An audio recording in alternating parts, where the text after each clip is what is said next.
ಇವತ್ತು ಮೈಸೂರು ಹನುಮಂತೋತ್ಸವ ಸಮಿತಿ ಹನುಮ ಉತ್ಸವವನ್ನು ಕೋಟೆ ಆಂಜನೇಯ ಸ್ವಾಮಿ ದೇವಸ್ಥಾನದಿಂದ ಆಯೋಜನೆ ಮಾಡಿದೆ. ಇದು 3ನೇ ವರ್ಷದ ಹನುಮ ಉತ್ಸವ ಕಾರ್ಯಕ್ರಮ.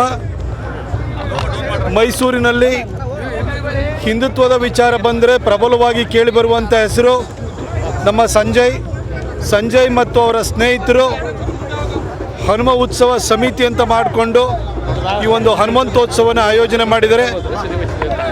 ಮಾಜಿ ಸಚಿವರು, ಚಾಮುಂಡೇಶ್ವರಿ ಕ್ಷೇತ್ರದ ಸನ್ಮಾನ್ಯ ಶಾಸಕರಾಗಿರುವ ಚಿ ಟಿ ದೇವೇಗೌಡರು ಸಾಹೇಬರು ಬಂದು ಅದರ ಉದ್ಘಾಟನೆಯನ್ನು ಮಾಡಿಕೊಂಡಿದ್ದಾರೆ. ಹಾಗೆ ಹುಣಸೂರಿನ ಶಾಸಕರಾಗಿರುವಂತಹ ಯುವ ನಾಯಕರಾದ ಹರೀಶ್ ಗೌಡರು ಕೂಡ ಬಂದು ಹೋದರು.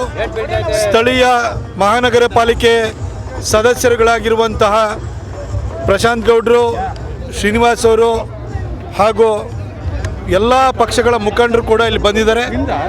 ಈ ಒಂದು ಹನುಮಂತೋತ್ಸವ ಮೆರವಣಿಗೆ ಭಾಳ ಅದ್ಧೂರಿಯಿಂದ ನೆರವೇರಲಿಕ್ಕೆ ಎಲ್ಲ ರೀತಿಯಲ್ಲೂ ಸಜ್ಜಾಗಿದೆ. ಭಕ್ತಿಗೆ ನಿಷ್ಠೆಗೆ ಹೆಸರಾಗಿರುವಂಥ ಹನುಮಂತ ನಮ್ಮೆಲ್ಲರಿಗೂ ಧರ್ಮನಿಷ್ಠೆಯನ್ನು, ರಾಷ್ಟ್ರ ಪ್ರೇಮವನ್ನು ಬೆಳೆಸಲಿ ಅಂತ ಕೇಳ್ಕೊಳ್ತೀನಿ. ಕೇಳಿ ನಮ್ಮ ಮೈಸೂರಿನಲ್ಲಿ ಹನುಮಂತೋತ್ಸವ ಅಂದರೆ ಭಾಳ ಖುಷಿ ವಿಚಾರ. ಯಾಕೆಂದರೆ ಮೈಸೂರಿನಲ್ಲಿ ಪೈಲ್ವಾನರುಗಳು ಜಾಸ್ತಿ, ಗರಡಿಗಳು ಜಾಸ್ತಿ. ಭಕ್ತ ಪೈಲ್ವಾನ್ ಆಗಿದ್ದರೆ ಭಗವಾನ್ ಯಾವತ್ತೂ ಕೂಡ ಹನುಮಾನೇ ಆಗಿರಬೇಕು. ಅಂಥ ಒಂದು ಹನುಮಂತೋತ್ಸವವನ್ನು ಭಾಳ ವಿಜೃಂಭಣೆಯಿಂದ ಇವತ್ತು ಆಚರಣೆ ಮಾಡಲಿಕ್ಕೆ ಎಲ್ಲ ತಯಾರಿ ನಡೆದಿದೆ. ಎಲ್ಲರಿಗೂ ಒಳ್ಳೆಯದಾಗಲಿ.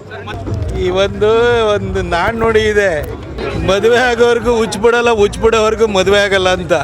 ಈಗ ರಾಹುಲ್ ಗಾಂಧಿ ಪ್ರಧಾನಿ ಆಗಲ್ಲ, ಪ್ರಧಾನಿ ಆಗೋವರೆಗೂ ಅವ್ರಿಗೆ ಹುಚ್ಚಿಬಿಡಲ್ಲ ಅವರಿಗೆ. ಅಷ್ಟೇ ಹೇಳಕ್ಕೆ ಸರ್. ಇವತ್ತು ಹನುಮಂತೋತ್ಸವ ನಡೀತಾ ಇರೋದ್ರಿಂದ, ಇದು ಎಲ್ಲ ಪಕ್ಷಗಳ ಮುಖಂಡರು ಸೇರಿ ಮಾಡ್ತಾ ಇರೋದ್ರಿಂದ ಈ ಸಂದರ್ಭದಲ್ಲಿ ಅದ್ರ ಬಗ್ಗೆ ನಾನು ಹೇಳಲಿಕ್ಕೆ ಇಷ್ಟಪಡಲ್ಲ.